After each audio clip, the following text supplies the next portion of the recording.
Well, wasn't it just a crazy night for twists and turns and ups and downs and being on a roller coaster of emotion? Because I didn't see half the things that did happen on AEW Dynamite happening.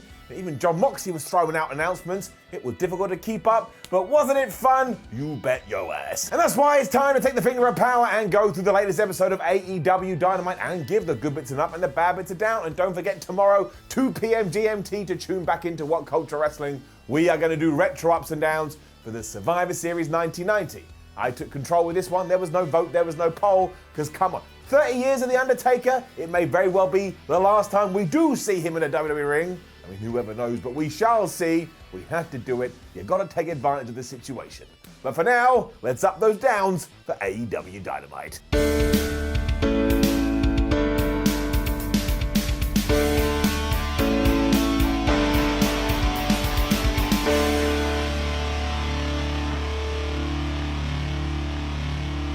You really do have to give it to AEW sometimes. Straight away, people are shouting, "Simon, you're so biased." Probably my mum. My mum is such a big Impact fan, she can't handle me saying anything about any other promotion. Hopefully one day she'll get past that and we can actually talk again.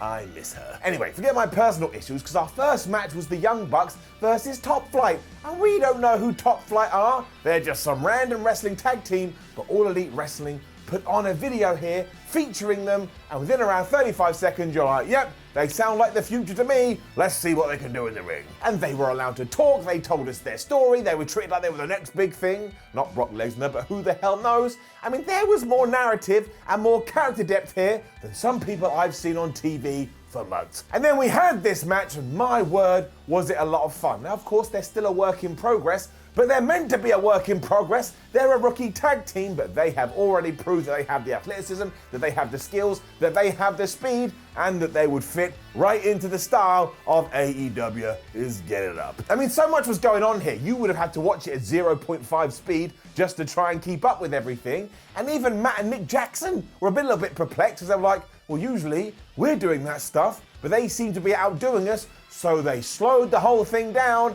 and they used their experience. What a lovely little twist. And it certainly worked, because they did get on top and then they powerbombed Dante into his brother Darius. And that always makes me laugh. It's like, not only are we gonna beat you up, but we're gonna insult you too by just using you as a projectile and using you as a weapon. Dante then made a badass comeback and even stopped the Bucks from hitting the Meltzer driver. And this got even better when they went for more bang for your buck, or whatever the hell they call it. They have so many names.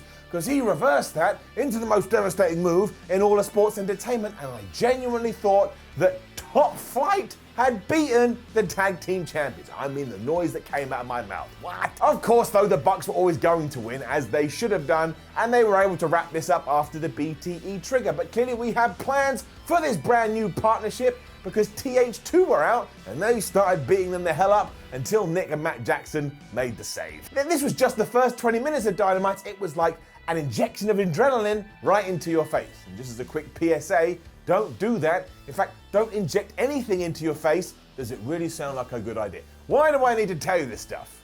To be fair, you didn't ask. I don't know how we got here. And then the Inner Circle were in Vegas. I mean, what did we really expect?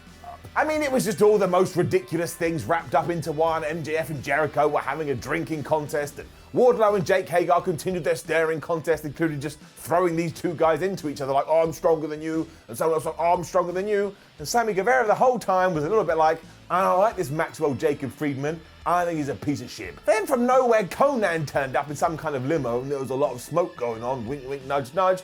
And when all was said and done, the Inner Circle looked across the Las Vegas horizon and they saw Puff the Dragon. Now, it wasn't Puff the Dragon. It was just some dude dressed up. He was like in cosplay, but they treated him like he was real, and it was kind of funny.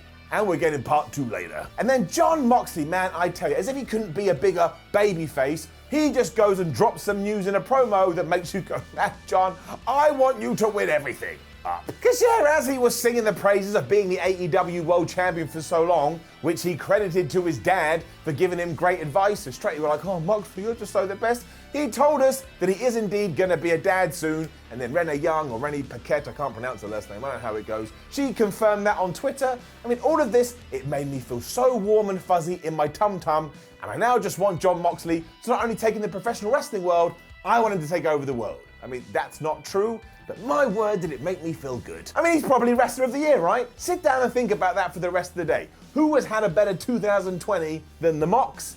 I can't come up with another name. Orange Cassidy's winning streak then continued. It was fine. Up. Because it was he versus Kip Sabian as the whole best friend of Miro and Kip Sabian feud continues, and Miro was on commentary for all of this, just running the best friends down, and Penelope Ford was at ringside, and as you know, when Penelope Ford is at ringside, she will be a distraction, and she will interfere. I don't know why my hands went all conductor then. And I get that it does rub some people the wrong way, and we are going to talk about it later, because maybe AEW dipped their toe a little bit too much on this evening, but also Orange Cassidy has me absolutely stumped. Because one of his legit finishes is a surprise pin, which ties into the whole most devastating move in all of sports entertainment. But when it's a move that you've been practicing and is designed to catch people where they're not expecting it, well, you've just found a way to get around the rule. So yeah, when he busted out the mousetrap pin and he did win this for the 1, 2, 3, and it was a little bit of a surprise, I was like, yeah, fine. This is probably what we should be doing with Orange Cassidy. You have got my number, my friend, and well done to you. And then, of course, afterwards, Miro was in there because he was so mad, and he beat up Orange Cassidy, and then the best friends made the save, and then they all hugged. I do think maybe we should do this tag team match sooner rather than later. Maybe it's gone 1, maybe 2 weeks, a little too long. It's still fun, it's still entertaining, it's doing what it needs to do, but yeah, eventually we gotta pull the trigger. Then we got swerved. And do I like being swerved? What's that? Yes, I do. Up. And I will be honest, when AEW announced that we were gonna do a contract signing between Kenny Omega and Jon Moxley, I was a little bit like, man, I don't want to see another contract signing. That's not AEW's fault. I'm just so done with these kind of tropes in wrestling. I think they need a little bit of a break. It's like wrestling weddings. If I never see a wrestling wedding for the rest of my life, it'll be too soon. But I tell you, they proved me wrong. So I now have delicious egg on my face, because after Kenny Omega had made his grand entrance and, come across like the biggest star on the planet, Jon Moxley's music hit. But Mox didn't come out, and we knew he was in the building. We'd seen him earlier going, hey, I'm gonna be a dad. The camera then cut to backstage though, and the AEW champion was laid out, and he had a bloody nose. So straight away you were like, well, who did this? Was it Eddie Kingston? Was it Kenny Omega? And back in the ring, Kenny didn't really seem that bothered by this. He signed the deal. He was like, look, I ain't falling for that crap. I don't care about that guy. I'm just here to beat him for his title, which I am going to do. Look, I've done my side of the job. Somebody should probably go and sort out that goon too. So look, was it different? Yes. Did it get me intrigued? Yes. Did Kenny Omega come across like the biggest asshole ever? Yes. But given that we have seen around about 42,922 contract signings, this was such a good way to do it, and now I have no idea what's going to happen next. And don't forget, that match is only like 3 weeks away. How is it coming so fast? Like a freight train smashing into your face. This is also what happened to Jon Moxley. It looked like a brick had been thrown into his nose. The Inner Circle in Las Vegas skit then continued and I suppose concluded, and it was just one big riff on The Hangover. You remember those movies. Jericho woke up with a fake Elvis, and then for some reason, Hornswoggle was in another room and he was in a diaper. Now, in kayfabe terms, just think of the journey that the Swog has been on. He has done it all. He should one day write a book. He has written a book, that's done. He should write another book, but it should be in character. I mean, he's Vince McMahon's son, he's Raw GM, probably some other stuff I've forgotten about. The dude has done it all. We were then back in the arena and Jericho popped up on commentary to say that next week is going to be him and Jake Hagar taking on SCU. And that was a little bit random, but ultimately, this was just a bunch of guys who were told, hey, go to Vegas and be really creative. That's what they did. It was very entertaining. Pac was then having his comeback match. And I'm still annoyed that some people from last week were like, well, I didn't think that was a very good surprise. Oh yeah? Kiss my ass. It's getting up. He was kind of pitched as the good guy here, but who knows, we'll have to wait and see. And Eddie Kingston was on commentary. Now we do have to talk about Mr. Kingston, because he actually tweeted me this week in reference to my Eddie Kingston Does He Know It's a Work Machine? And he made the very good point, ain't no machine, ain't no fakeness going down in here. When I wrestle, it's damn real. And I was like, of course. And we've got loads of evidence to suggest that he is telling the truth. So I've updated my machine, and now it is when Eddie Kingston wrestles or gets involved in a skit, we'll shorten it a little bit, is it more real than wrestling has ever been? Put in the information from this week. Ba-boom, look at that. The answer is yes. He was only on commentary here, like I say, but every single word that comes out of his mouth, when Eddie Kingston is involved, it is damn real. As for the match, which was Pac taking on the Blade, it was really good. Like, I'm 99% sure this is the first time Blade has had a singles match in AEW. and he got far more offense than I was expecting. I thought the Geordie was going to kill him, but it was an excellent back and forth. I was plugged in. Pac also had to deal with the butcher on the outside, who I'm going to presume wanted to turn him into a tool so he could use him for chopping meat, because you know he is a butcher. And the bunny was doing the same. I mean, these three. This is what I'm talking about, interference from earlier. We have to talk about more later. Maybe this was just one too many. But when you think about it from a sensible point of view, if you do have buddies at ringside, this is probably what they would do. What we do need to mention, though, is Pac, because when he was on the offensive, my word, the man is so good. I think I'd forgotten because I hadn't seen him for so long. And if you thought he was going to have any kind of ring rust, you were absolutely mistaken. Much like Kenny Omega, I think Pac is one of the best wrestlers in the world. The bunny stopped him from hitting the black arrow at one point, but Pac was having none of that, so instead he just slammed the blade in the back using a shooting star press, and as soon as he went, oh, my back, he grabbed him and put him in the brutalizer, and the blade tapped out, because of course he did. This was all really fun, as was everything that happened post-match, because Eddie Kingston couldn't handle that one of his friends had lost, so he was going to get in the ring before Pac got a microphone. He's like, no, pal, you don't do nothing. You've already made my life a misery, so if you want to go, we will go. That didn't work because, of course, he was massively outnumbered, but then Phoenix came out and he was making the save on behalf of Pac. So the big question that popped into your brain is, well, where is Penta and what is he going to do? Well, he did arrive as well, and he had a steel chair, and it looked like he was going to stick with the family, stick with Eddie Kingston, but he didn't. He turned his back on them. He reformed the Death Triangle. And what kind of world are we living in where a group called Death Triangle reunites? I'm like, oh man, I'm so happy to see Death Triangle. They're called Death Triangle. It was so good though. You've now got some ready-made matches, which are going to be 6-man tags, which will of course eventually lead to Eddie Kingston versus Pac.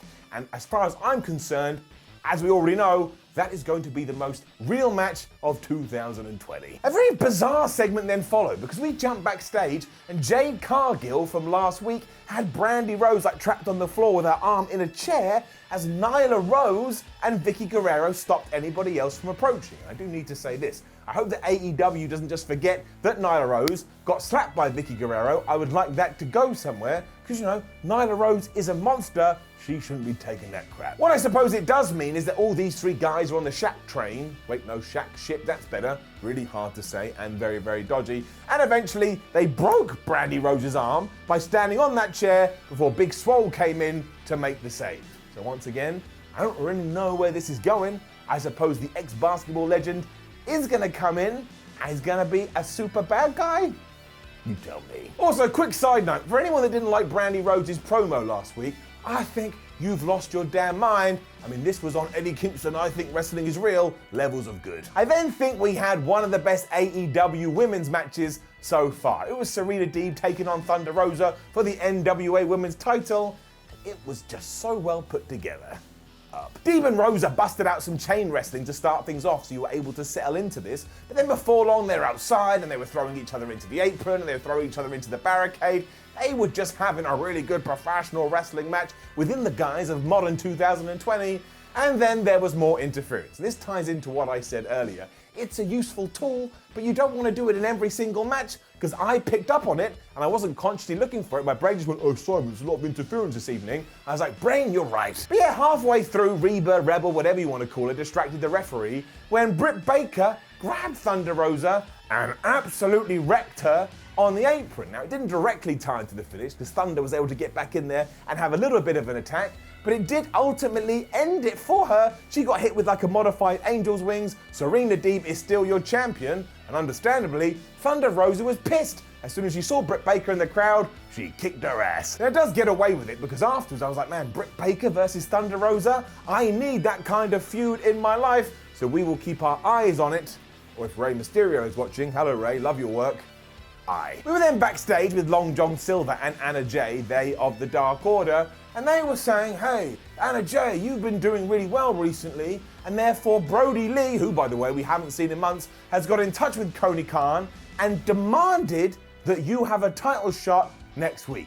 I was like, what the hell is going on? Because for some reason this has been greenlit, so Brody Lee just making matches now. And Anna Jay did make the very good point that she was like, hey, Shida, last time we fought, I was but a rookie, but now with my new clan behind me, I'm a brand new woman, I'm a brand new wrestler. And I'm well down for that. Anna Jay versus Shida on paper sounds great, but why do all these women's title matches just come from conversations backstage And what powers does Brody Lee have now? I just would like to see more story and narrative inserted into these things, because look how good All Elite Wrestling is doing it all over the park, even with Britt Baker and Thunder Rosa that we just talked about. Because of that, it's getting it down. But I want to make it clear, you damn right I'm up for that fight. Then Darby Allin set himself on fire. I know, you tell me, I sound like his dad. I just hope he's okay, and I hope he's taking the right kind of precautions. What precautions you take, I don't get any of this. I don't get it, but good for him. Just please be careful. It was the prelude to our main event though, which was Cody Rhodes teaming up with Darby Allin to take on Brian Cage and Ricky Starks. And this, my friends, was flippin' faboo. Starks and Allin started it off, and they were kind of pitched like on the same level as they went move to move, and when Cage and Cody get in there, they were doing big man stuff until Cody busted out a moonsault, and that freaked Taz out so much he was on commentary, he came to the ring to sort things out. Quick note about Taz, he was great as an announcer this evening. I believed every word he said. There's that little phrase again. It did mean there was yet more interference, and I won't go over it again, because Taz was just trying to do all this stuff, including throwing a chair into the ring, which pissed Arn Anderson off something fierce. And do you know what happened? Taz was allowed to stay at ringside, but poor old Arn, he got sent to the back. So the referee threw him out of there, and I don't mean literally. He didn't grab Arn Anderson, the legendary member of the Four Horsemen, just go, whoop, and hurl him into the back. Imagine he did, that would be darn impressive. And I would laugh forever. Cody then got beaten up for a while, which was so smart, because when Darby Allin got the hot tag, my word, he felt like a star. And I know he's not your traditional good guy, your traditional babyface, but here he was flying around like he knew exactly what he was doing. If you had a full arena, they'd be going, Darby, Darby, we love you. And he would have set himself onto flames, and we'd have been like, well, that seems pretty dumb. It ended with Darby in the position to hit the coffin drop before Ricky Starks topped him, and then flipping hell, Brian Cage got up there and did a top rope drill claw and basically murdered Darby Allin right in front of our face. And it also means that Team Taz just beat Cody Rhodes and your TNT champion. You can call me a nerd, I think that's a big win. But not as big as what was gonna come next, because oh man, do I love a good screw job. Because of course Team Taz started beating up Cody Rhodes and Darby Allin because they hate them and spitting on them in the ground. And you were just waiting for Will Hobbs, but it was a little bit concerning. He's like, Will, you are taking a damn long time to come out here, which actually, by the way, you always seem to do. So I suppose in that sense, he did arrive right on cue. He picked up the FTW title that he used to get everybody else away. Cody Rhodes put his hand on his shoulder, and then Will was like, you made a big mistake. And he smashed him right in the skull. He has joined Taz, he has joined Brian Cage, he has joined Ricky Starks. They're all gonna teach him how to love the color orange. And I was hooping and hollering from my sofa. I love stuff like this. All four of them stood over the good guys to end the show, so now you're left with the question, well, who is gonna help out Cody and who is gonna help out Darby Allin? I mean, it's probably gonna be Dustin Rhodes and QT Marshall, but don't do that. Don't ruin my fun. This was actually, for me, one of the best endings to Dynamite, because like I say, I always enjoy a twist like we did last summer. So once again, it was just a very enjoyable episode of AEW Dynamite, and they just stick to logic and everything makes sense, and that makes me feel happy is getting it up. Now don't forget to leave a comment below and let us know what you thought about last night's AEW Dynamite. Like the video, share the video, and subscribe. Head over to WhatCulture.com, read yourself some articles, follow WhatCulture on Twitter, WhatCulture WWE, and watch more videos here on WhatCulture Wrestling, including tomorrow, 2 p.m. GMT, Retro Ups and Downs, Survivor Series 1990, debut of the Dead Man. My name is Simon for WhatCulture. Thank you very much for joining me, and yeah, I'll see you tomorrow, or I'll see you when I see you.